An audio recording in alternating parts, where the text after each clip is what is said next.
We are the Biases And this is For His Glory podcast because everything starts and ends with Him. Welcome back to For His Glory podcast. We are the Biases, and today we're going to be talking about a big topic. We're going to be talking about marriage. We know this topic kind of stirs up emotions. You know, some people like talking about it, some people don't like talking about it, especially people who are living in their singleness life right now.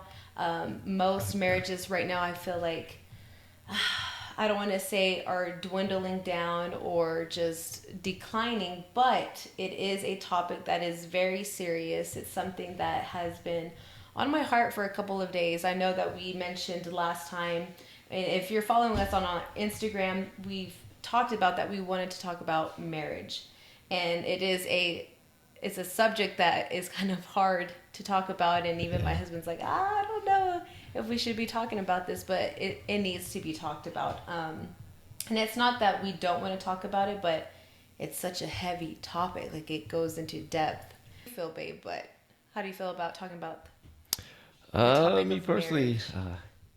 as right now, it's a learning experience for me. I mean, we've been married, going on 6 years? Yeah. Yeah, 6 years. So every day is a learning. I mean, you never stop learning about your spouse. It's always a different thing every time. So Do you want to talk about how we met and how people? yeah, Because since we're a new podcast, I feel like we do need to put a little disclaimer of how we met, how we got together, because yeah, that was a whole nother thing. yeah. Yeah. Yeah, we can start off with that. I mean, that would be a good icebreaker. Yeah. Yeah.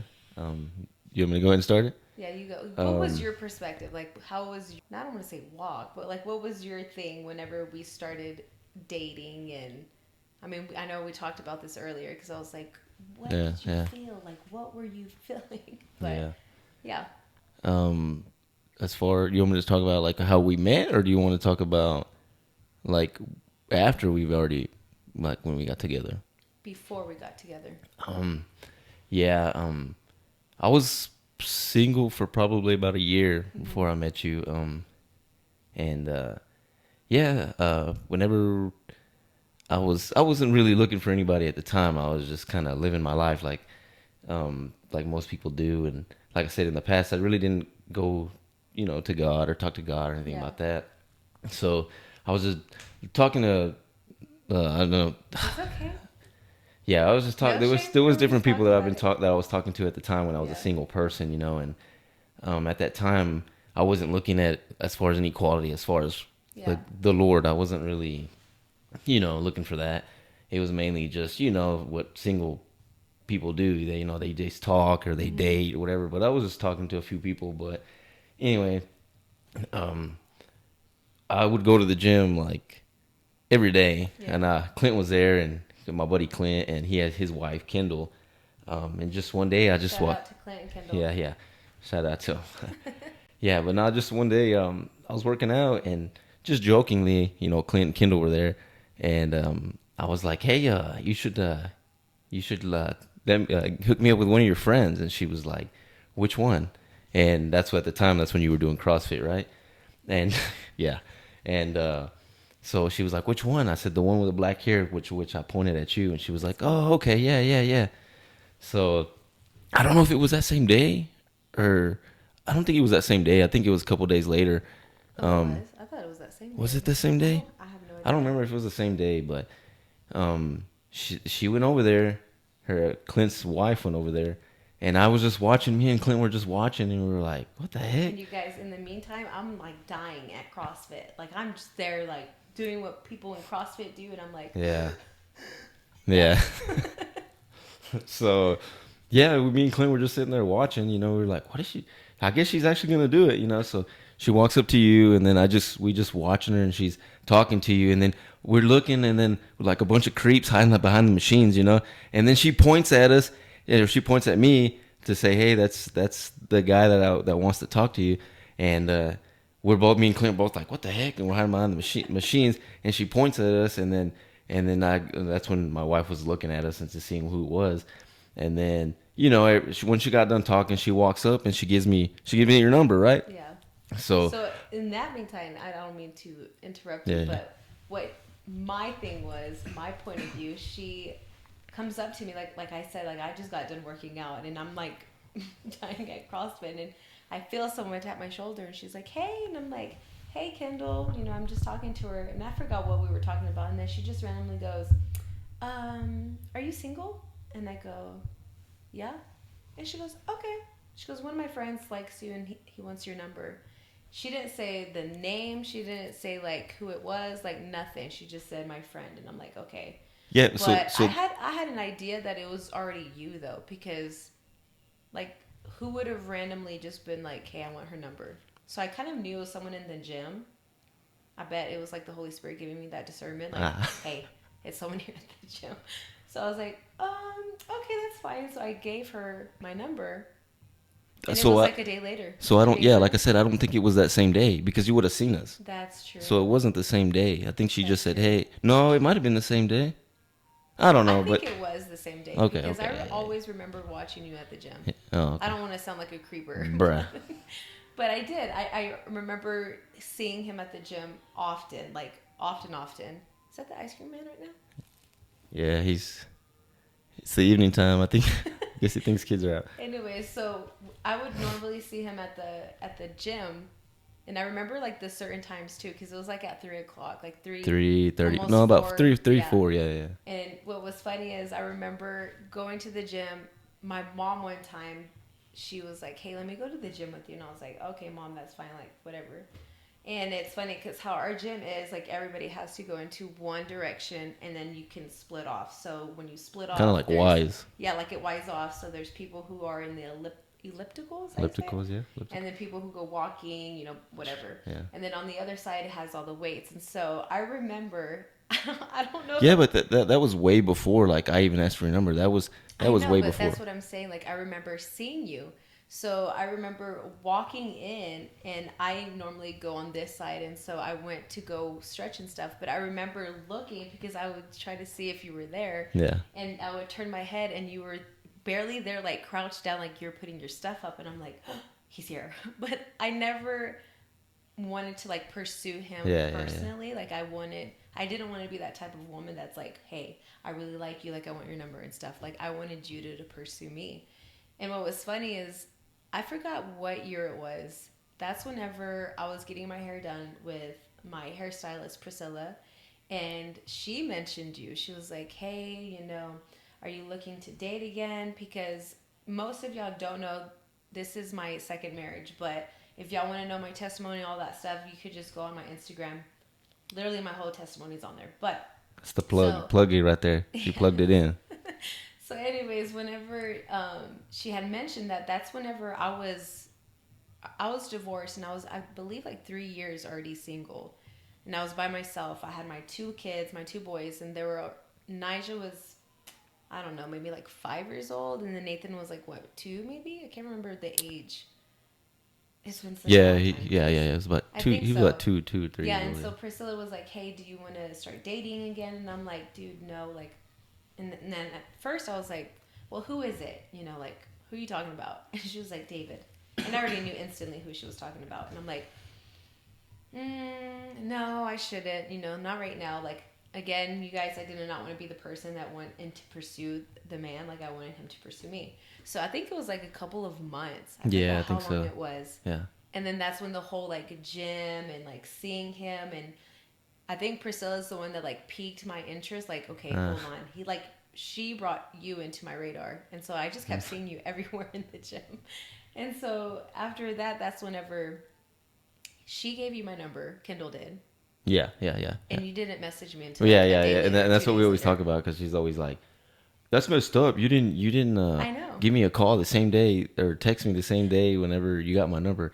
But this is what I say. Me personally, it's like I didn't want to feel like, I didn't want you to think that I was desperate, you know, like, yeah. Me, like, I have enough respect to be like, okay, yeah.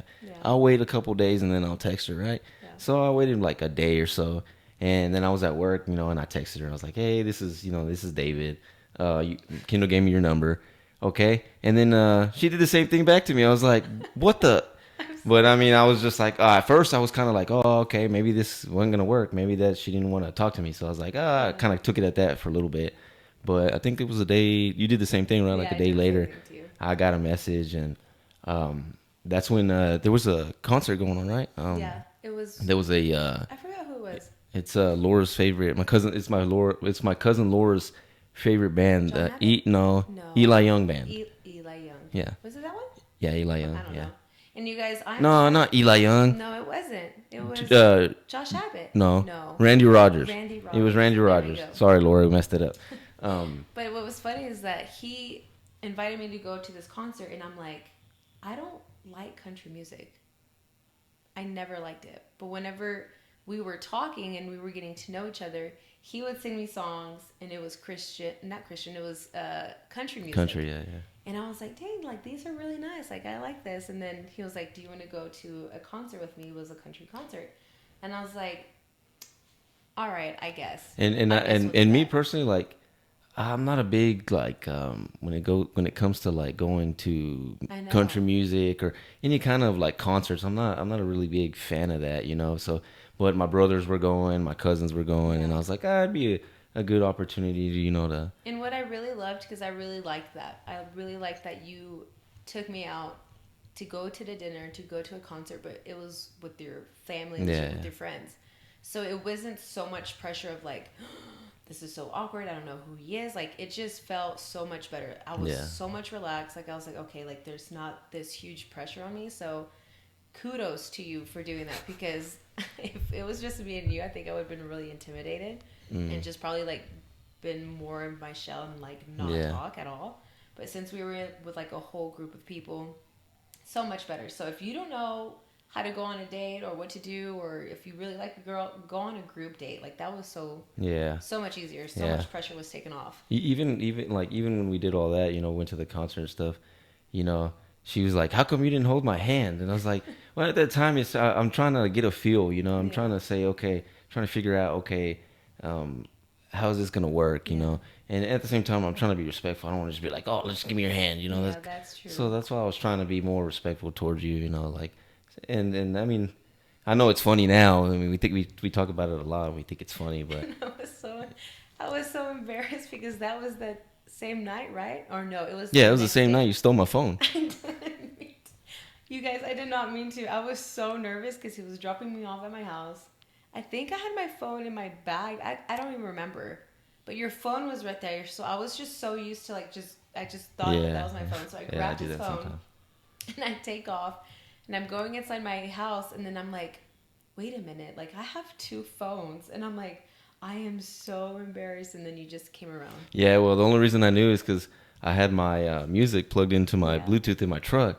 So I was just jamming out, and then all of a sudden it cuts off, and I'm like, "What is going on? Where's my phone?" And then like I'm like, "Did I drop it or something?" And then I guess I just happened to drive around again, Oh, okay. and then you were like, "Oh, here's your phone," and then I was like, "Oh, okay," just jokingly, I was like, "You trying to steal my phone?" like, but that was just jokingly.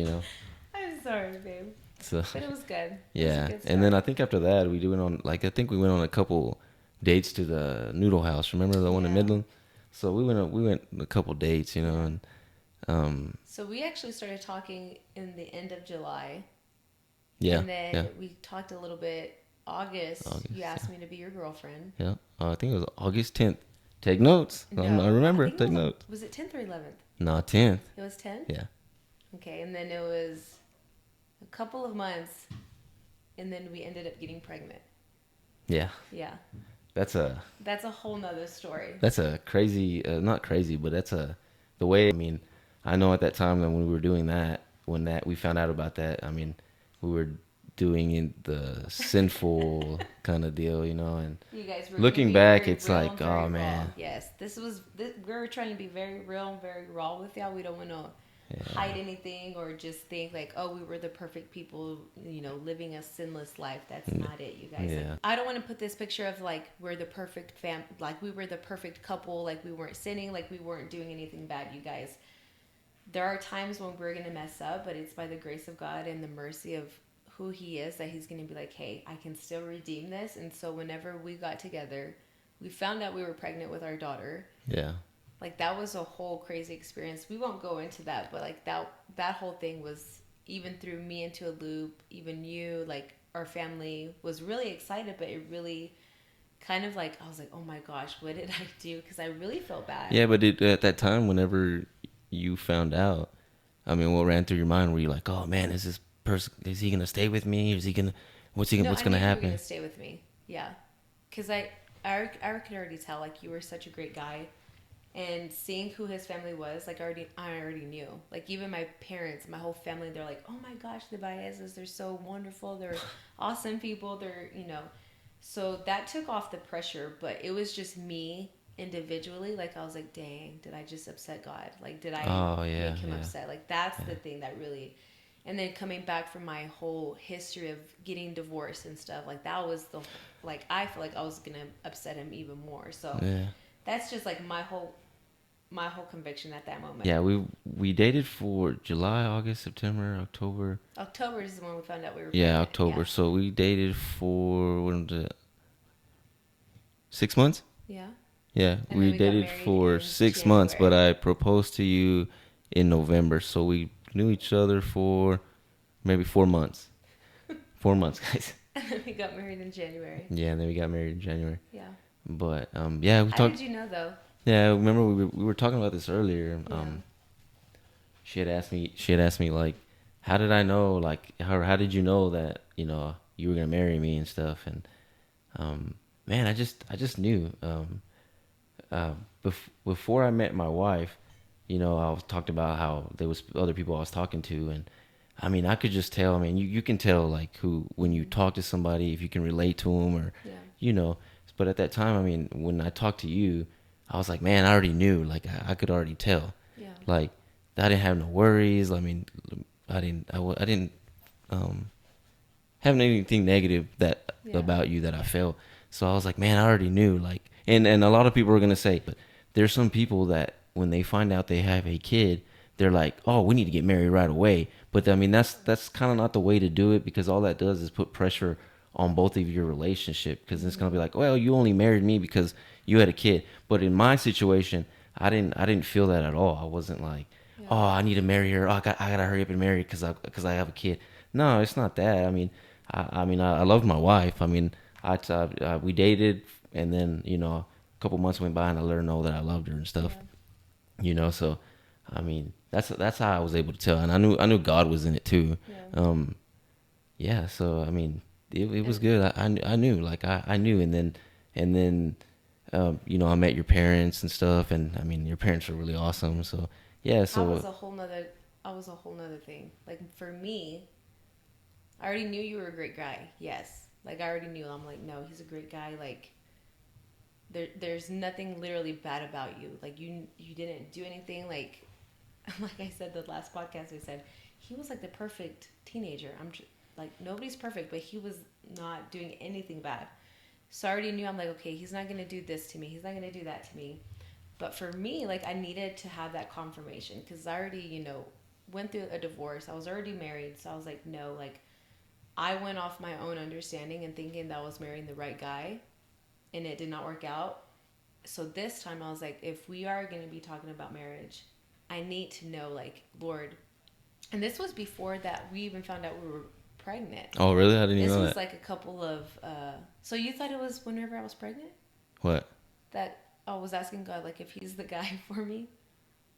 No, well, I thought you were asking way before. Oh no no no. So yeah, whenever before I got married or Yeah, before we yeah, I got remember the pregnant, yeah. testimony that you said. Yeah, yeah. Because Okay, yeah, I before think we I got got him pregnant, confused. Yeah, that's yeah. whenever I was praying to God, and I was like, Lord, I just need you to confirm, like, this is the guy for me. Like without a shadow of doubt, like he's the one. Like and I was praying for a couple of weeks, like Yeah. just persistently, like saying, Lord, this is your will. Like please, like be, say something. And he did, like he just confirmed, like, yeah, he's the one that you're supposed to be with. So I was like, all right, cool. Like, Yeah. I'm not gonna waste my time. But yeah, And at that time, I went to your mom, and I talked to your mom. When I told her I was oh gonna yeah, propose to you and stuff. yeah, guys, they were so And sneaky. yeah, she was like, but she told me, she was like, I think Omar would want you to go talk to him and Yeah, stuff. So I was like, oh, okay, that'll work. And that at that time, that's when your dad was building houses. So oh I yeah, went to one of those houses he was building. He was there, and I was kind of having a little conversation with him, kind of icebreaker. And then, I had asked him, I was like, hey, do you mind? I mean, how do you say it? Like, I had asked him, hey, I'm going to ask your daughter to marry me. I was like, hey, I came over here just to ask you that, and he kind of smiled and was kind of like nodding his head. And he goes, yeah, he goes, I think she would like that you asked me, like I think I think she appreciated, she will appreciate that you had asked me, So I was like, oh, okay, yeah. He was smiling. He was good.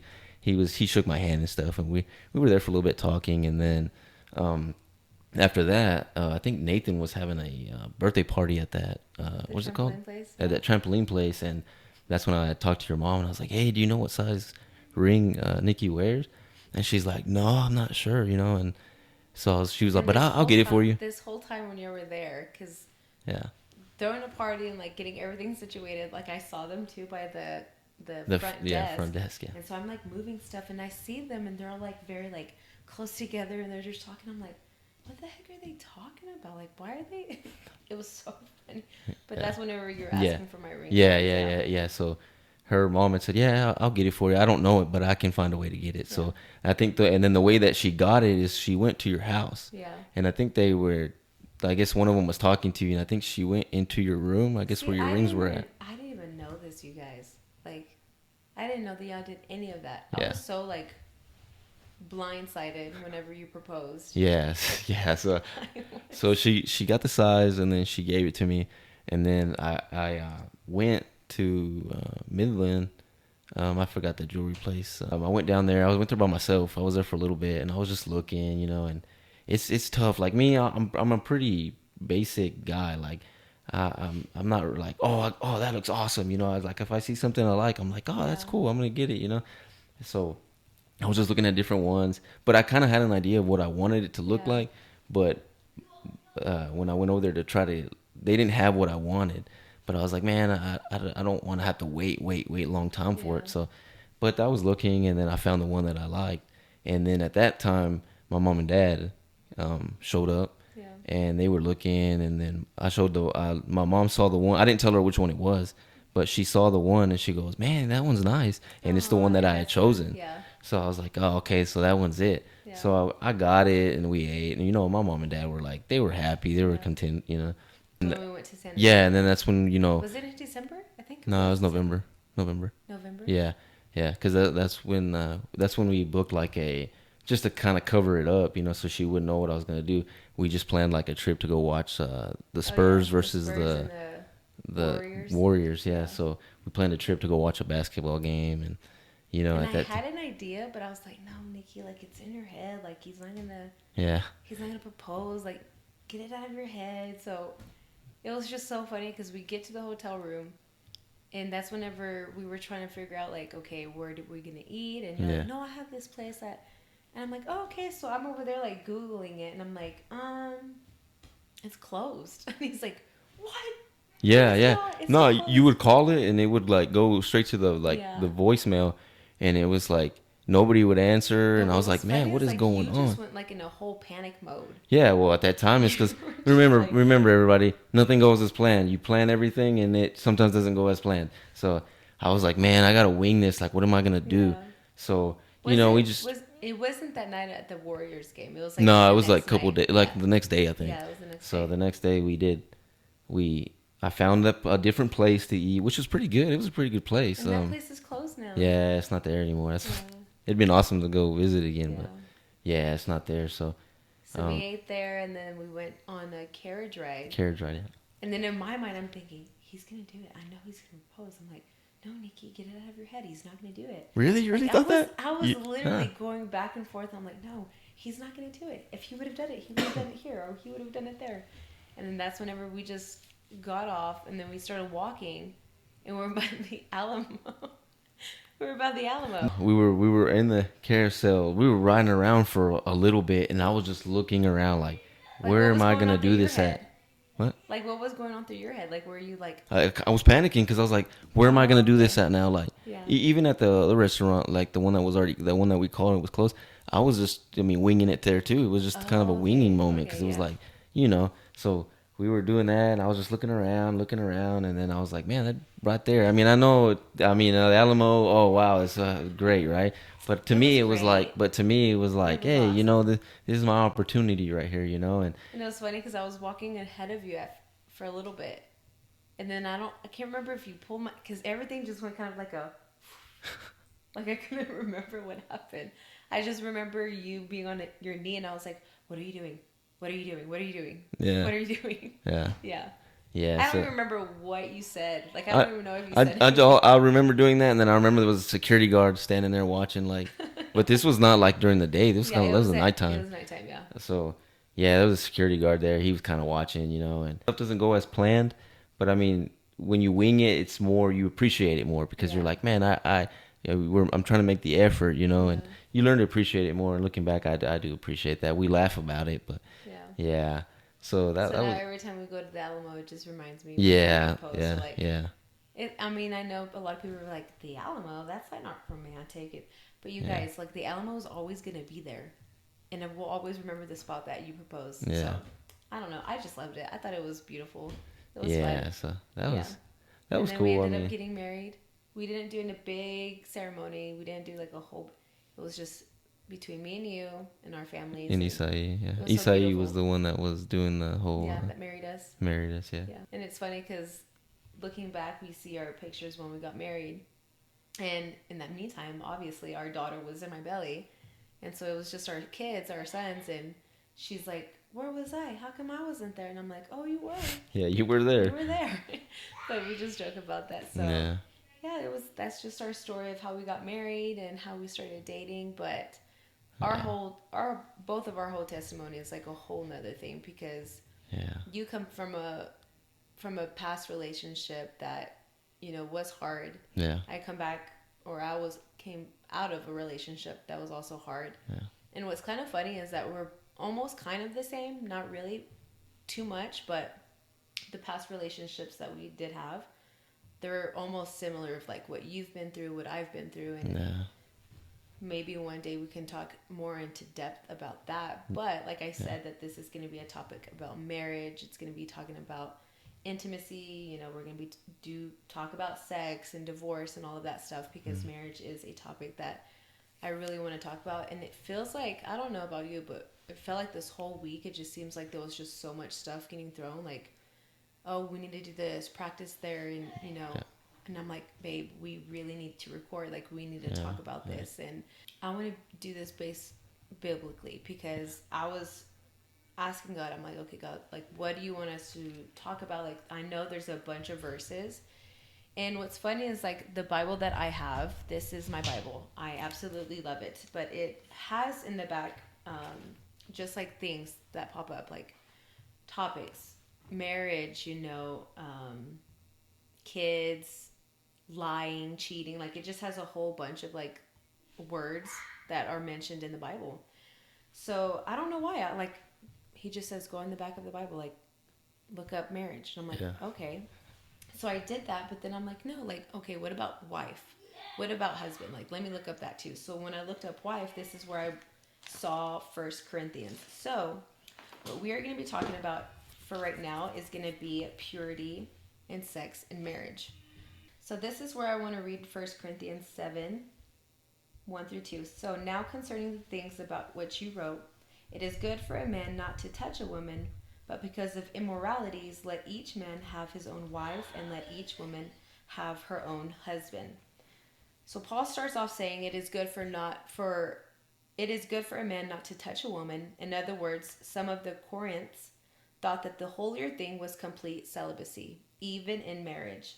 And that's just kind of crazy to me because I'm like, okay, why would they think like if you stayed celibate, like you're gonna be more holier than a person, that's single, or I don't know. I don't know what they were thinking back then. But and Paul kind of says like, no, hold up. Like purity doesn't mean avoiding sex in marriage. It means honoring God's design. And he says mm, because of sexual immorality, let each man have his own wife, and let each woman have her own husband. In other words, sex in marriage is actually God's safeguard against immorality. I kind of want to talk about that just a little bit because, we live in this culture world where the world is saying, hey, it's not even fun. It's not even fun getting married. Like, don't even get married. Like, don't even try to pursue marriage and stuff like that. And they kind of like push it where sex outside of marriage is more exciting. Like, it's the cool thing. Like, oh, if you're not married and if you're having sex with this person, like, oh, kudos to you. Yeah. And like I have mentioned that to you before. Like, there was a girl that was on TikTok and she had slept with over 100 men. Like, and it literally broke my heart. But what makes sex inside of marriage seem so boring? Like, why do people think, oh, it's so boring being married and having just sex with one person? Why do you think that And is? well, yes, because it's when you're married to one person, Yeah. and and in the Bible, it talks about marriage being a sacred thing, Yeah.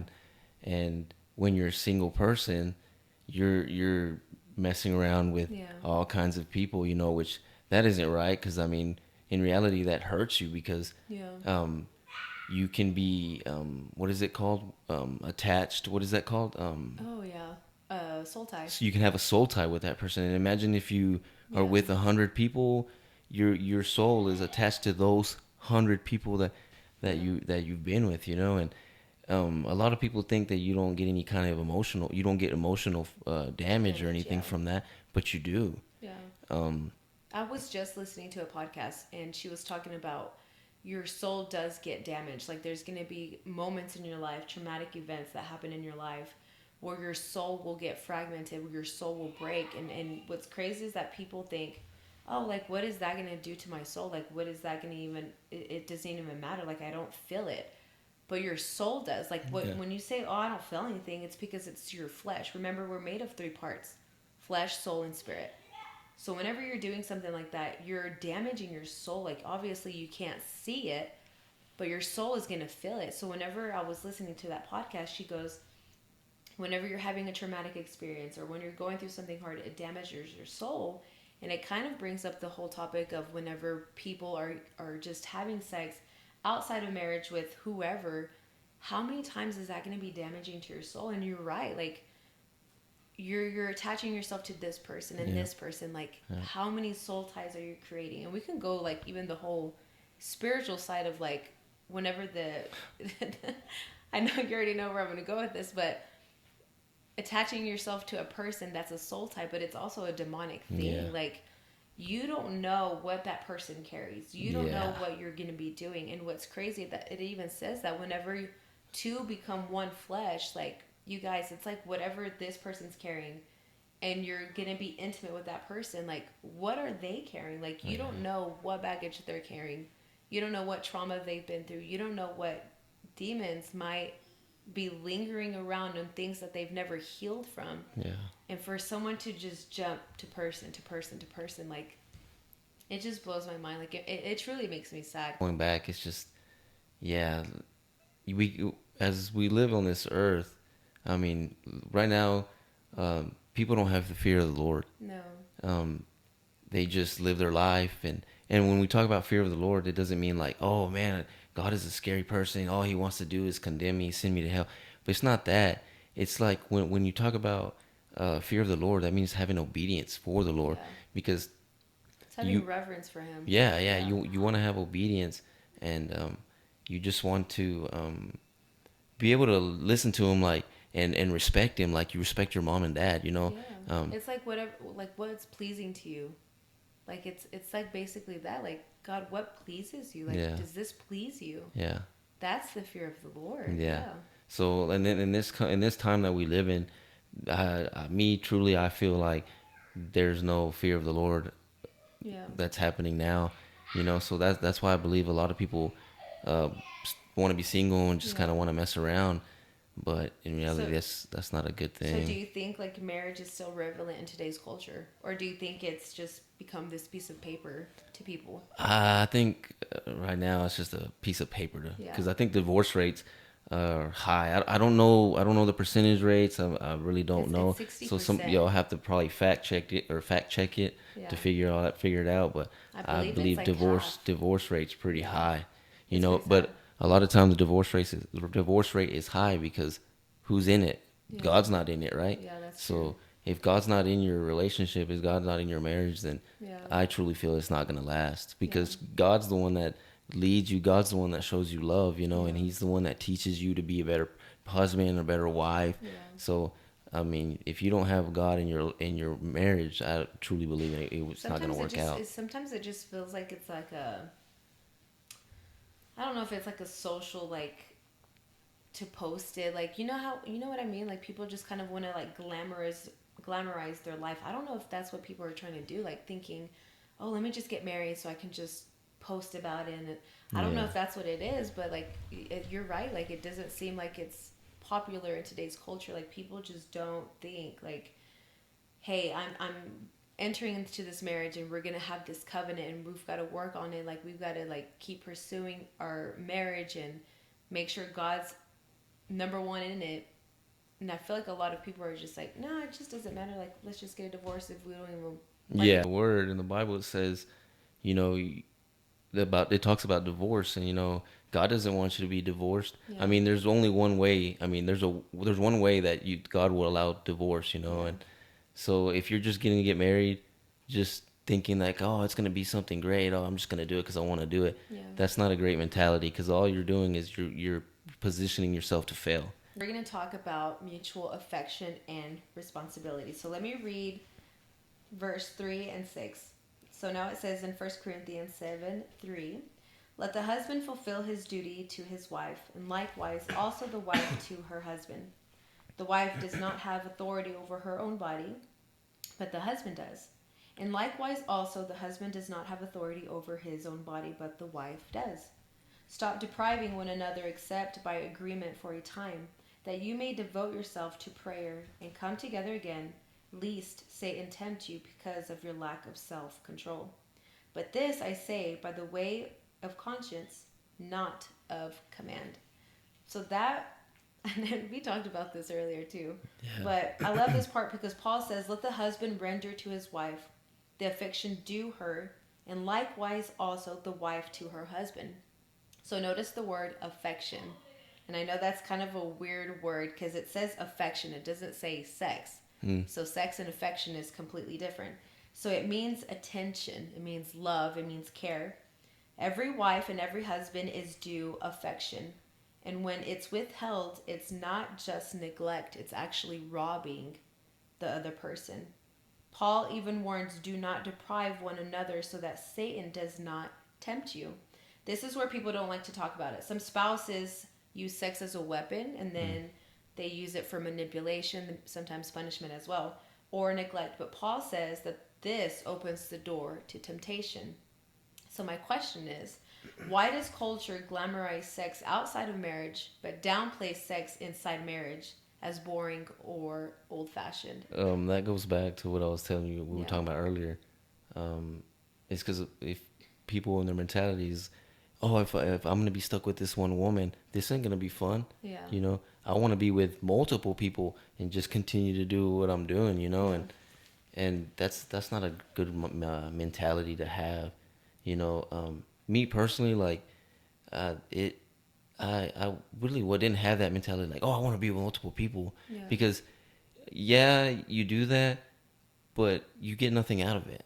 Because you don't have a relationship with somebody. Yeah. It's not like if you have a girlfriend or you get married, you have a wife, because at least you can talk to them like with what you're going through, Yeah. or so if, they can help So it's you. like that emotional connection. That Yeah, you want. it's an emotional connection, like the one for being like the single, like how the world sees it, multiple girls. That's the way I see it, is that people want to be single. Mm-hmm. But for me personally, it's like, having a wife, it helps you like emotionally. Yeah. Like if I'm going through something, or me, before I met you, and before, I would just hold everything in, and man, it would give that me hard? it would give what's that? Was that hard? Yeah, it gave me anxiety. I got some depression, and yeah, you have your family and stuff. You got your family, but you don't see them every day. Yeah. So it's not like the same as if you're married. You see the same person every day. Yeah. So So that you needed that person to confide in. yeah. So you need that person. So, when I met you and we got married, we went through our learning process of each other and stuff.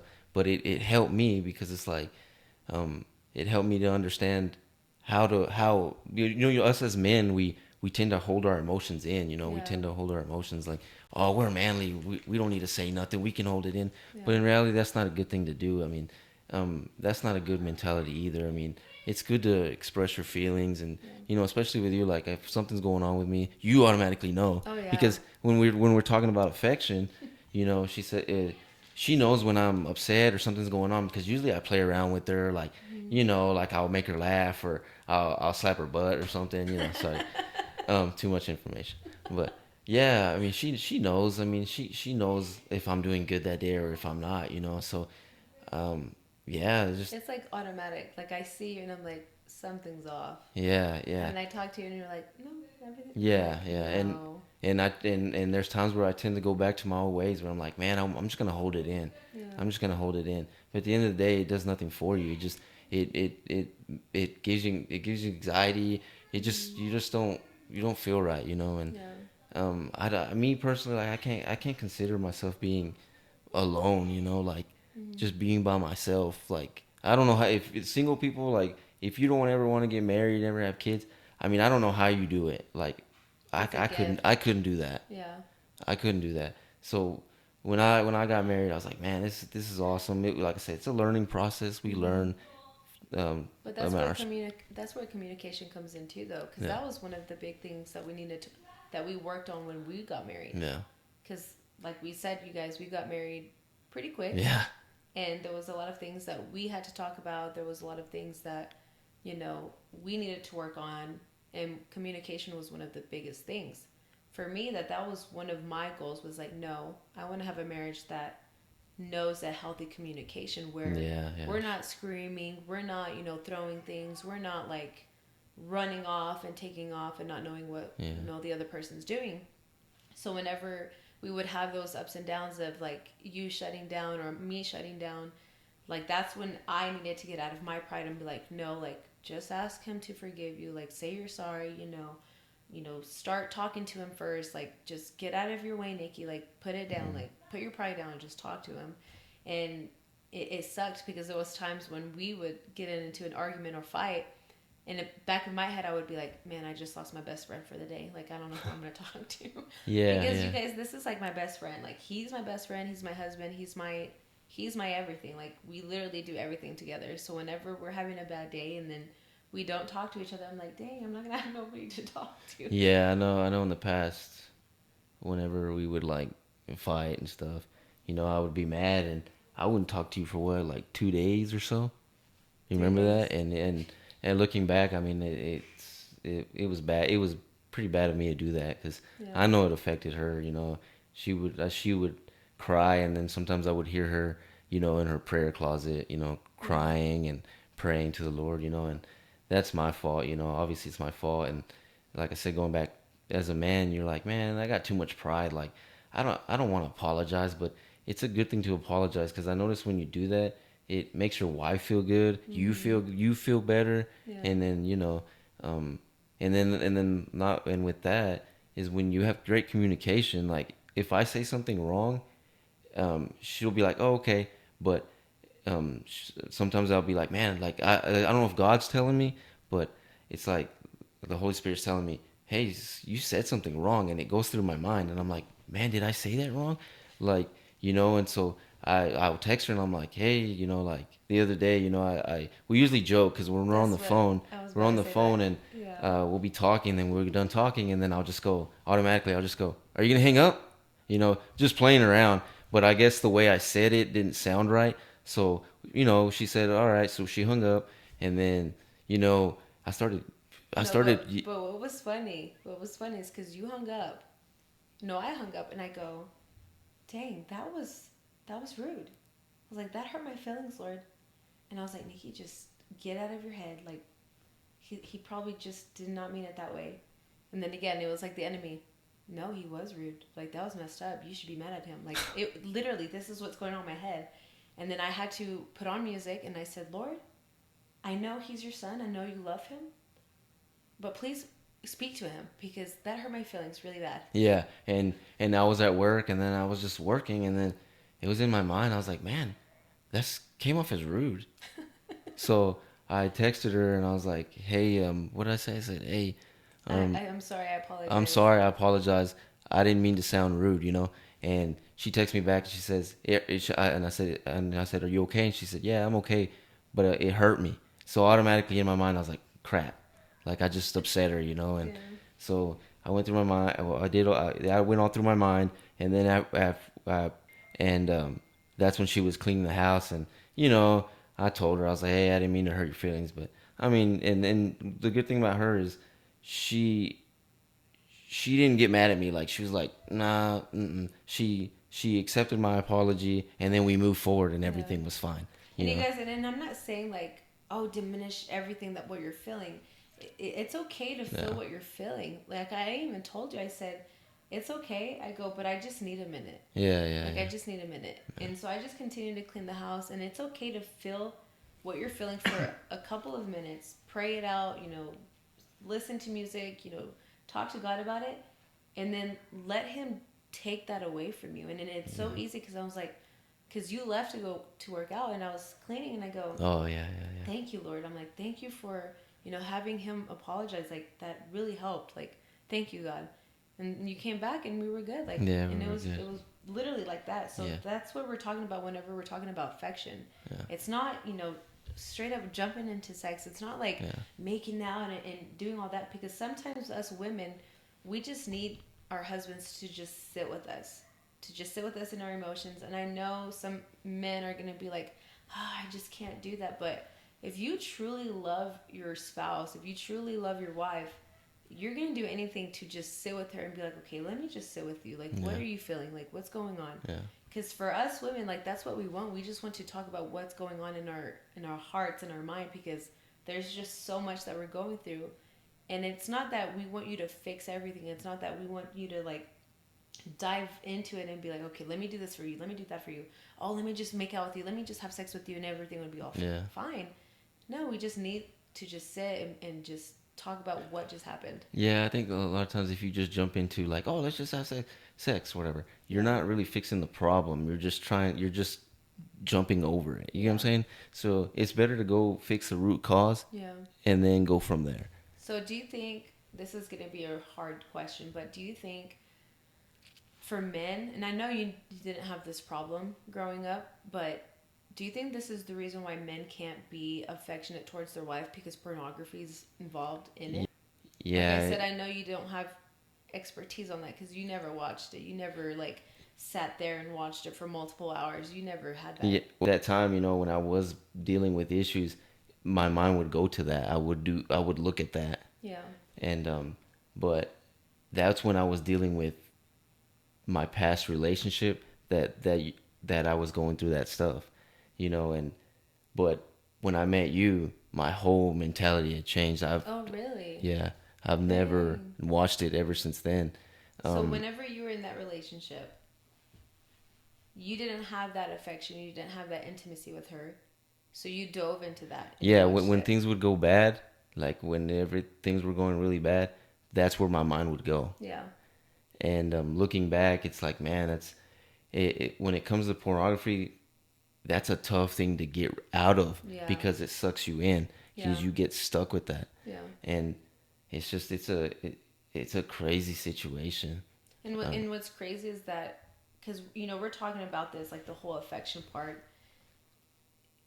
There's there's a lot that us women, even men, are completely different. But there are some things that people think, oh, pornography is just for men. Like, men are the only Yeah, ones that do it, and that's not true, because pornography can go to even on the women's side. And what's crazy is that how you said it, that when you were in your past relationship, that's what you kind of dove yeah, into. yeah, But for me, I was exposed to it at such a young age, and it did stick into my mind. mm, But whenever I went through my divorce, like, that was another thing that I was like, man, like, I don't want to be thinking about this. yeah, But it went down that road. yeah, And what's crazy is that it just, you want that affection. And you're right, because I was pregnant, I was going through my whole divorce, all of that stuff. And I wanted that intimacy. I wanted that affection. I wanted someone to confide in. yeah. but I had no one, and then it sucked because you dove into like, okay, let me just focus on that. Yeah. So it could really honestly just go both ways of the whole affection part. Like if your spouse is not giving you that attention that you want, it could either go into the pornography side, or it can go into the side of like, well, I'm just gonna talk to Yeah, this yeah, person like that's anybody, like for instance, it happens at work. You know, there's people that yeah, a lot of that happens at work. So yeah, let's just say your spouse doesn't really give you affection, doesn't really pay any attention to you. So your mind is to go. Your mind when you're at work, you meet. Let's just say you meet somebody, right? yeah, And they're nice to you. They show you yeah. affection, not affection, but they They meet you on that emotional yeah, side of the yeah, need. Yeah, and yeah, they give you that. They provide you with that emotional, that emotional support, like support. yeah, Yeah, so they help you with that. So then you start to get to know that person, and then you go home. You see your wife, same thing, yeah, same issue. She's not giving you yeah, affection, or vice versa, husband. Then you go to work, yeah, and then that's when you start opening up yeah. doors And I've to seen that. it so many times with people. And that's why I'm thankful that I just work in an environment where it's just me in my Yeah, office.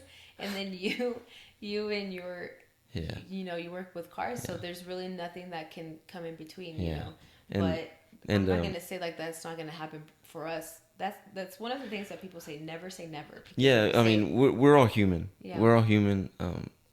We have fleshly desires, right? yeah, But the thing with that is, don't fall into that. yeah, Don't let the enemy trap you into that. yeah, Um, like for instance, lust, right? Everybody deals with lust. oh, yeah, Even when you're married, you deal with lust. I mean, we're human beings. yeah, The enemy tempts us, yeah, but me, like anywhere I go, like if I'm at the gym or if it's me and you somewhere, mm-hmm, I always keep my eyes down or I keep my eyes yeah, up. And I mean, and that's respect to you and that's to respect to the Lord yeah, because I don't want to fall into that trap. yeah, I mean, I don't, I mean, I'm not gonna just turn around and see somebody and keep staring. yeah, That's why I mean, I respect my marriage and I respect God. I yeah, mean, God gave me you, so why am I gonna destroy yeah. my life, destroy my family for just for let's A just lust desire. yeah, for a lust Yeah. desire for a woman? Why would I want to do Yeah. that? You know, so just anywhere I go, that's what I do. And it's kind of like if you're an alcoholic, Yeah. um and you're dealing with alcoholism, you're not going to go to a bar, right? You're Yeah. not going to go sit down at a bar and just sit there because what's happening, you're Mm-hmm. pretty much tempting yourself to do Oh that. yeah. And I think that's where a lot of people fall. And it's like if you're trying to change your life and you're Mm-hmm. trying to not be lustful, don't go to clubs, Yeah. don't go drink, stay home, hang with your family. Like that's what's going to help you. Be in your word. Yeah. God's going to help you. Yeah. I mean, you're not going to be able to help yourself. Yeah. So I mean, like I said, that's lust is a big deal too. Lust Yeah. is a really It big is. deal. We live in a world where there's full of temptation. I mean, we have electronics. Oh yeah. You got the internet's going on. You got social media. Mm-hmm. So anytime you log on to social media, stuff like that comes on, Yeah. and you're like, but as long as you look at it, the way I see it, as long as if you were to Like log you on and it see comes it. up and you see it, you swipe, you're Yeah. fine. Yeah. I think that's a lot of times you shouldn't feel bad when it comes to that because if it pops up and you like I said and you swipe, but if you're sitting there looking at it, that's Yeah. when you're having a That's where you're already lustful. tempting Yeah, it. yeah, That's when you're and already like inviting it in. yeah, Yeah. yeah, and it goes back to like me, like if where I'm anywhere I'm at and there's women there, I look up and look down. But what goes into my mind, the verse that comes into my mind is, if you look at a woman with lust, you have committed adultery in your heart. Yeah. That's even looking at a woman like on social media. Like even if you don't really see that, you don't see that person physically, Yeah. you're still looking into that. Yeah. And so that's causing you to sin. That's Well, why you got to goes back protect your that goes back to pornography in yeah. marriages. Yeah, that's why you got to protect your eye gates and your Yeah. ear gates because anything you see and anything you listen to, Mm-hmm. that's where you're gonna fall into that. Yeah, and it can happen so quick and easy. Like a lot of people think, well, it just happened one time. I'm not gonna do it again. But that's where the enemy's gonna get you because he already knows. Like, okay, you said it out of your mouth, but what's your heart saying? Yeah, Like, and he's gonna throw that temptation again. Okay, you say that it's just one time. Let me see if I can get you again another time. yeah, And then again, oh well, it's just the second time, but it's not gonna happen again. And then he goes, okay, let's see. So he yeah, throws out another temptation. So that's why try to do practical things to help in your marriage to stay affection and stay away from pornography, because I feel like that's one of the biggest things in marriages where it's really getting people is that pornography, because it's not talked enough. Yeah. Really, no one wants to talk about it because they think it's like this huge sin that, oh my gosh, no, I can't be forgiven for it. And that's not it. Like, God's so gracious and God is so loving that He's like, I already know that you already did pornography. I already know you saw it. I know that you're thinking about it, but hand it to me. Like, hand it Yeah. over. Yeah. And that's also another spiritual thing. It's also a demon entertaining you to do pornography, and you still can get delivered from that. But Yeah. one thing that I like that we both do is that we have access to our phones. Yeah. Like, Yeah. I have access to your phone. I know your Yeah. passcode. You have the access to my phone. Yeah. And there's nothing that's hidden. Like, there's nothing that I'm like, wait, let me delete it really Yeah. quick. We don't do that to each Yeah. other. Like, we have full range, full access Yeah. to. And then what kind of relationship or what kind of marriage would that be if you have to constantly be hiding your phone? I You know, like, know. I mean, I feel like that's so draining. that's crazy. It's Yeah. like me, like she's my phone. I'm like, here, take my phone. Yeah. I mean, I don't have nothing to hide. Yeah.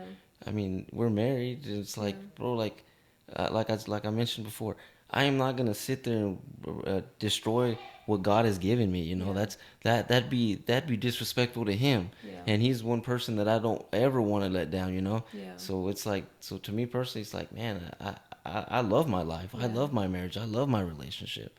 You know. Aw, babe. I love you. All right, we're going to move on to singleness and marriage. So, on the verse in 1 Corinthians 7 through 9, I'm going to go ahead and read it. It says, "Yet I wish that all men were even as I myself am." This is Paul speaking. So, however, each man has his own gift from God, one in this manner and another in that. But I say to the unmarried and to the widows that it is good for them if they remain even as I. But if they do not have self-control, let them marry, for it is better to marry than to burn. It's deep. Now Paul flips it and he says, singleness is also a gift. That's one of the verses that really stuck out to me, was however each man has his own gift from God. So he says, I wish that all were as I am, but each has his own gift from God. Married and single, it's a gift. And I Mm-hmm. never really grasped that. Like, being married is a gift from God. Mm. Being single is also a gift from God. And that's so counterculture, because a lot of singles in church feels less than, or married people sometimes feels like that they wish to be single again. And if you're a married couple thinking, I want to be single again, you guys know. Paul's saying, be faithful in whatever season God has gifted you. So, my question, do you think most people today are scared of commitment or just scared of picking the wrong person? Uh, I think in this day and age, I think it's commitment. Yeah. Um, like, I know I'm repeating myself. It goes back to being with that same person. Yeah. Um, and then as far as what was the other one? Picking the wrong person? Picking the wrong person. Yeah, That was for me. that's a big deal too, That because was one for me. we were reading earlier in there and it says, like if you're a Christian, right, you want to make sure you want to be sure that you find somebody that God wants you to have, as far as have the same Christian beliefs and stuff, That because you're equally yoked. yeah, equally yoked, because it mentions in there that you want to be with somebody that's equally yoked, because if you're dating and that other person's not really into God, Yeah. it's tough, because how are you gonna force Yeah. that person to be like, oh, you need to go to church with me, or hey, I mean, yeah, I'm sure there's instances where there's been people that Yeah. change their girlfriend, Yeah. boyfriend, whatever, but yeah, I just feel like Commitment? yeah, the choice of finding the right Oh, person. the choice of finding the right person. Yeah, See, that was for me. and That's when I went back to what I said in the very beginning, was like, Lord, I need you to confirm this, because I was really scared. yeah, Like, I was terrified. I'm like, Lord, if I pick the wrong person again, like, it's gonna be horrible. Yeah. Like, I don't want to go through this pain again, because, and I don't know if that's where a lot of people are kind of like scared to commit, or if they're just scared to pick the wrong person because of that fear of like, man, I'm going to get hurt really bad Yeah. if I don't pick the right person. Yeah. And I don't know if that's one of the reasons why a lot of people just stay single, because they would rather be single than go through this marriage and then eventually, like, if it doesn't work out, and you guys, the only way it's not going to work out is if God's not in the center of it. Like, Yeah. just flat out, like, there's no secret recipe of why marriages work. Like, the only reason marriages work is because God is in the center of it. Yeah. That's it. But I don't know if that's why a lot of people just are scared to commit or scared to choosing that person, is because they don't want to go through that hurt, or they don't want to go through that, heartbreak of like, man, if this doesn't work out, like, I spent all these years. Yeah. Because that was me. Like, it honestly was, because I was with this guy for so many years, high school, out of high school, got married. It was years, and then it ended like horribly, and it just hurt. Like, Yeah. and it took everything out of me to finally start opening up, talking to Yeah, you. because yeah, whenever this is going back, whenever we were talking, I really didn't ask about your past. No, I that was really, one thing I loved about you. I really didn't ask about your past because I was like, man, it's like if I were to ask, it would just like it'd be harmful for you. Yeah. Not harmful, but I mean, it would bring Yeah. back things that you've been through, and it's like, why do I want you to relive that? Yeah. You know. And then in my reality, I'm trying to build a relationship with you. So why am I gonna want to know what happened? Like Yeah. what happened in y'all's situation? Yeah. You know. So I was like, this is me and you starting a new deal because you know Yeah. what I've been through too. Yeah. So I was like, it'd be great just for us to start fresh. Yeah. And that's why I really don't ask. I mean, there's times here or there I'll be like, oh, but it's nothing like way in her past. It's just like a simple question, like, oh, and she'll tell me, and then that's it. Yeah, that's it. That was one of the things why I loved you, because you never brought up my past. And that was even, I know we kind of went on a little rabbit trail, but that was one of the things I didn't realize was not hindering me, like, of what I was going through, of what I needed to be healed, because I had a dream. And then that's whenever it got interpreted, and it just like broke me down, and you were there and you sat with me and you're like, I don't need to know about your past. Yeah. Like, it's okay. And I'm like, Yeah, you did ask me. You're like, oh, yeah, and I was like, I don't need to know it. Like, Yeah. I really don't. yeah. So I love you for that. Thank you. Yeah, I love you too. But let's go to divorce among believers. All right. So this is going to be verse 10 through 11. It says, "But to the married I give instructions, not I, but the Lord, that the wife should not leave her husband, but if she does leave, let her remain unmarried, or else be reconciled to her husband, and that the husband should not send his wife away." This is where Paul kind of gets heavy. He says a wife is not to leave her husband, and a husband is not to divorce his wife. He's saying if you both are both believers, don't use divorce as an escape route. Now, Paul's not ignoring that there are real situations going on here, like abuse, addiction, brokenness, infidelity, but he's clear, divorce is not God's plan for believers. Separation might happen, but the reconciliation is the goal. So why do you think that divorce is so normalized even in church? And whenever we were going to be talking about this topic, marriage, I even told you, I was like, I want to do my research. Like, I really want to know what the divorce rate is, like, what's going on, like, why is it going down? Why is it seems like you can throw a rock and someone gets divorced? Like, why is it so heavy? So when I looked it up and I researched it, it's 60%. Golly. 60% of people that are divorced. Like, that's a huge number. Yeah, that's a big number. And what's sad is that it's saying it's from people that are going to church that call themselves Christians. And so I was like, man, like, what is it, Lord? Like, what happened? Like, why is it so normalized? So why do you think it's so normalized? Oh, that's tough. That's a tough question. Yeah. To me, like, I really had like, it wasn't an aha moment, but it was a moment of like, okay, these people who call themselves Christians, and I'm saying it very lightly because there are a lot of people who say, oh, I'm a Christian. No, you gotta be But transparent. Yeah. Are you really a Christian? Yeah. Because again, I was doing my research and I was like, okay, like, who really calls themselves a Christian here? And it's not to throw, it's Shade. not to bash you. It's not to like say, oh, you're not a Christian. It's not that. Like, we really need to understand what it means to be a Christian. Have you died to yourself? Have you taken up your cross? Have you That's good. literally walked the way that Jesus is walking? Or are you saying, oh, I'm a Christian because I need to fill out this form of what religion I am, so I'm just going to put Christian because I don't know what else to put? Yeah. Like, I truly believe that we've used the word Christianity too loosely. Like, do you understand what it truly means to be a Christian? Because if you did, I don't think divorce would be so exponentially high where it's half of the not population, but half of the church community in the United States, because it's in the United States. You know, if people truly said, yes, I'm a Christian, and they're walking that way of knowing who Jesus is, wanting to die to themselves and say, you know what, yes, I'm angry at my husband right now. Yes, you know, like we're going through some stuff, but you know what?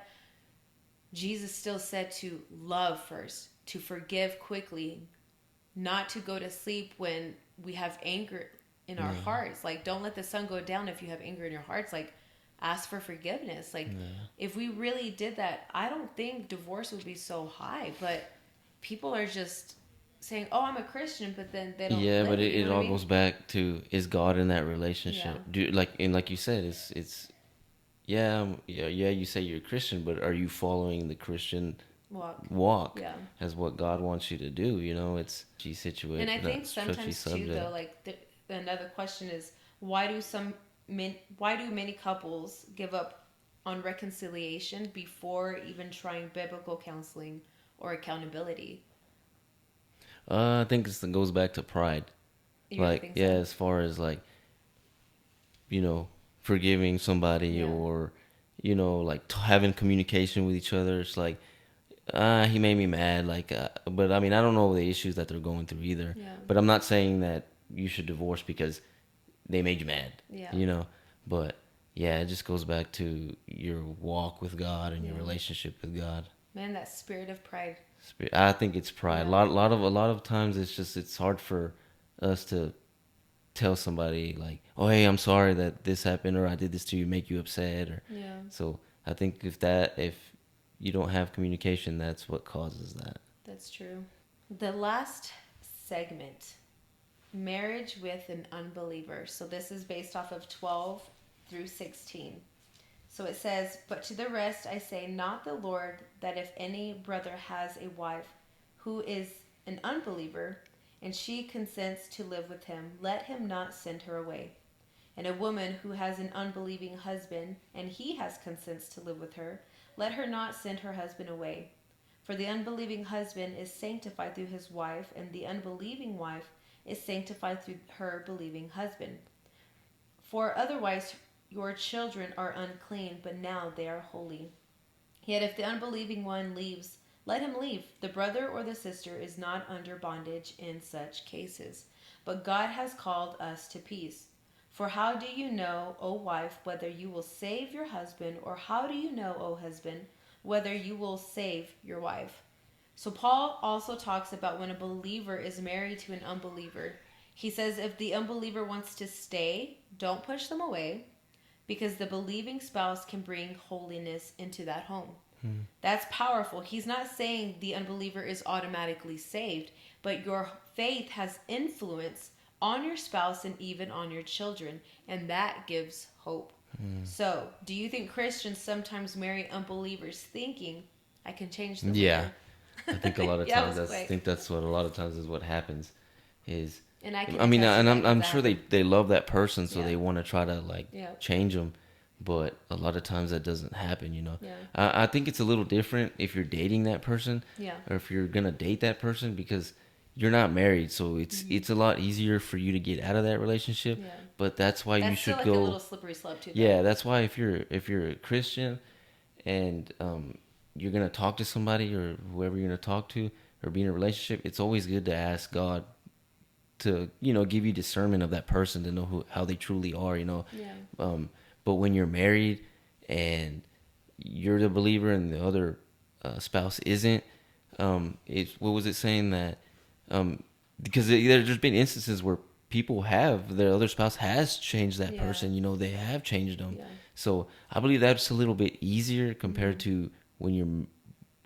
I mean, not easier. That's a little bit harder whenever you're married to that person to try to divorce that Yeah. person. And I can attest to that because that's exactly what happened to me in my past marriage. Is that I went into that mentality of thinking, I can change him. Like, I can do this. I can change him. Like, I can take him to church. He's going to change. Like, I can do this. And I was relying on my own strength. Like, I Yeah. was not putting God first. I wasn't saying, like, no, Lord, you change him. It wasn't that. It was, no, I can change him. And that's a dangerous thing to do because you're putting yourself, like, as an idol and thinking, look, oh, I'm higher than God. Like, only I can do that. And that is no way to pursue a marriage or going into a marriage thinking that way, or even dating someone thinking that way, like, oh, I can change him. Because in reality, it's like you're basically saying, oh, I'm holier, I can do whatever without God's help. Like, Yeah. and that's, I don't want to do that. Yeah, but when it talks about what did when it said about this, you're a Oh, the believer, but unbelieving. but that does that mean like the other spouse was a believer and then stopped being a believer? Because No, it's because like that goes back saying to it. being boyfriend and girlfriend. Like I said, like let's just say you were you Yeah. believed and the other person doesn't, but you married them, right? Is that or Because it does happen where, and we're not saying like, oh, that can never happen, that an yeah unbelieving spouse can become a believing, we're not saying that. What we're saying is like, if you're a married person and you're the one that is living for God and you're, pursuing him, you're not being tainted, you know, and you're not changing your ways of how you're living your life. Like, you're really steadfast following the Lord. Like, nothing's moving you, nothing's changing you. Like, you're set and you have an unbelieving spouse, it can still be redeemed. God can still glorify that. It's by being patient and it's still showing love towards your spouse. yeah It's not putting your spouse down and it's not saying, oh, I'm holier than you. You need to listen to what I'm telling you to do. It's not that. It's still being patient and saying, you know what, Lord, I still trust you, even though my spouse is not believing, even though my spouse is not going to church, even though my spouse is not reading his Bible. I still have faith and I still believe that you are willing, or that you're going to change my yeah. husband. And Okay. it's not in that mentality of like, oh, you need to change him the way I think he should be. It's not that. Like, it always goes back to the Lord's Prayer. Lord, let your will be done. Your will. Like, what is your will for my spouse that doesn't believe right now? And it goes back to when I was reading that commentary where it says, all you have to do if you have an unbelieving spouse is to show the love of God, like truly show the love of God. And I remember hearing this testimony of this lady. It just blows my mind. Like, it really impacted my heart in my life. Like, now how I view love, and whenever we do have a fight, like, I still want to show you that love, because in the story it was talking about this woman. She was a believing wife. The husband could care less of what she was doing, and she had cooked dinner for her husband, and she told her husband, hey, I'm going to go to church. I already made you dinner. Your food is in the refrigerator. All you got to do is just heat it up. The husband was livid. Like, he was mad. She goes to church. He ends up locking the door and was like, she left. Oh, well. He locks the door. The wife's trying to come in. She's like banging on the door, like saying, hey, let me in. She didn't get mad at him. She didn't like go into a rampage and starts like breaking things, causing a scene. No, she just stood by her door, falls asleep. The husband wakes up, opens the door, and the wife like falls like inside the house. She stands up and she goes, what would you like for breakfast today? That was Wow. it. That was it. She didn't say, how could you do this? I can't believe you. Like, she didn't do that. She still showed him love by saying, what would you like for breakfast today? Damn, that's crazy. Just that act alone, her husband became a believer and said, if she can still show me love, even though like I locked her out, I was mad at her, and she didn't retaliate and starts throwing stuff at me, then I know God's real, because I don't know how anybody could have loved me that way. Yeah, and that goes to a lot of times we can talk to that person, be like, oh, Yeah. um, you talk to them like, oh, go to church, do this, you can come over here. But a lot of times there's people that would rather see it in you, like Mm-hmm. you doing that. Yeah. Like, for instance, like you were talking about that. that woman, she pretty much showed him Jesus. Yeah. She Yeah. pretty much showed him how Yeah. Jesus was. And So I think that's that's the what thing. changed his whole mentality. Yeah. Yeah, you can tell that person, oh yeah, go to church. Jesus is gonna change you. Yeah. He does this and that. But if you're not showing it, like you're not living it out, Mm-hmm. and you're not doing how what Jesus did, Yeah. that's not gonna help that type of person. Yeah. And then it goes back on the commentary because whenever I was reading this, I was like, dang, like, how are we supposed to show this person the love? You know, if you are in a marriage and it's an unbelieving spouse, how are you supposed to do it? It said you can't get through them by speaking scripture and like talking about church and like saying, "Oh, you need to go to church." That's not going to work for them. Yeah. What's going to work for them is showing God's love. Like that's it. God's love and being patient. And it's so simple, but sometimes we just overcomplicate it and think, "No, I need to do this. No, I need to do that." Like he needs to be saved like right now. Like guys, my prayer recently has always been like, Lord, show me your perspective. Show me what moves your heart. What is your will? And that will just completely change how you see your life and the things around you. And it helps you really truly appreciate patience and be like, okay, you know what? No, I have to be patient for a reason right now. So, Lord, show me that perspective of what it is. So, go into that marriage. If you have an unbelieving spouse, go into that. Lord, show me your perspective. Like, why am I needing to be patient right now that my husband's not saved yet? But just show me, like, what it is. What's your plan, Father? Yeah. Yeah, and then um and don't think that the Lord's gonna change that person right then and there. I'm sure there's people that have been praying for their spouse for years. And but a lot of times it could be just the Lord working in you, trying to change you as a person. Yeah. You may think, oh, he needs to change that. He needs to change my spouse, and they need to go to church, or they need to do this or whatever. But in reality, he could be working for you to change, Yeah. not that other person. Yeah. And sometimes we don't want to hear that. And part. sometimes that's you hear that and you're like, bro, like, Yeah. nah, he's not trying to change me. There's nothing wrong with me. Yeah. But yeah, there's Yes. probably something wrong with you. Yeah. All Yeah. right, guys. That is the last of it. Do you have any other words? Nah, I think it was a pretty good talk. Yeah. I was a little kind of nervous about it because, I mean, people are gonna look at us, which whatever, they're gonna look at us and be like, oh, they haven't been married that long, so they really don't know. You But guys, we this have is life experience. yeah, this is our personal experience of what we've gone through and how we've been working on our marriage and Yeah. stuff. But it's been really good. I mean, we communicate a lot more. Yeah, marriage isn't perfect, guys. Marriage isn't Nothing's easy. perfect. Yeah. It's always gonna be, it's a walk. It's like So a daily walk. yeah, it's a daily Literally. walk. But like we talked about, got to continue being with the Lord. Continue to pray that the Lord will be in your marriage. Yeah. And I mean, not everything's smooth, but He makes it smooth. It makes sense, but don't make sense, I guess.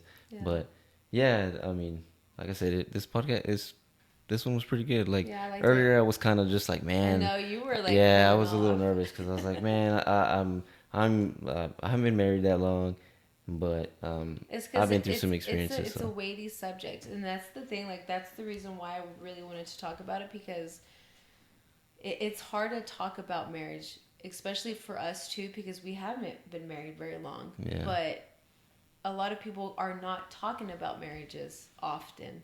It kind of feels like sometimes at times whenever people get married we kind of just get like pushed back and like, oh, they don't matter anymore because they've been married. But that's not it. Like my heart's desire is to have that huge testimony of like, hey, we've been married like 50 years Yeah. plus. Like that's my thing. Like nowadays you don't meet people that have been married 50 plus. Like Yeah. you really don't. I'm so grateful and thankful for your parents and for my parents because Yeah. they are truly like yeah, they have been married since the very beginning of when they met when they were like 17 years old and they're still married. Obviously it has not been easy for both of them, it hasn't been like this easy peasy marriage, no, but they show us like I don't know how they showed you when you were younger, but for me, like I remember vividly of my parents like joking around, playing Yeah. around, like still having that communication. And my mom's told it too, and my dad, like, hey, our marriage was not easy. Like we had our struggles, we had our ups and downs. there were times when, yeah, they wanted to divorce, then leave and do all that stuff, but they stayed committed to God and they said, no, like, we came into this marriage not because it was like this piece of paper. No, because they came into a covenant with God.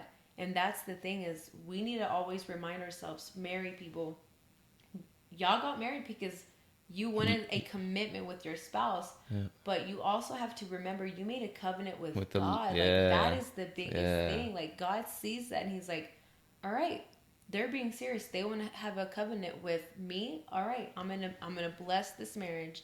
And it says, like, once a husband finds a wife is a good thing. So yeah. And then when you get married, it's no longer two people. You become become one. one. So Yep. you all both make decisions. Well, you can't make decisions separately because Yeah. what happens, it goes bad. Yeah. So yeah, and you gotta remember, is I don't know if God put this in my brain, but yeah, that verse that says, "Let no man separate what God has put as bound together." You know, so Dang. I don't know Mic if the Lord put that drop. in there, Yes, you but did. yeah, Thank yeah, you, Jesus. yeah. But I hope y'all enjoyed this episode. We are going to try to release this on Sunday. But yeah, if you have not subscribed to our YouTube page, please subscribe. Yeah, we Share appreciate the this. love for the first video. It's Yes. it's good. I mean, we appreciate it. Yeah, Yeah. any kind of views, anybody watching it, we appreciate it. Yeah. And if you like our merch, I know some Yeah, you you can't can't really really see tell mine. his, but if you like our merch, we're gonna link our website so you can shop our merch store. But thank you guys. I hope y'all have a great evening or day or whenever y'all watch this on the rerun. Is that how you say it? Yeah, yeah, Anyways, yeah. bye guys. All right, appreciate it. See ya.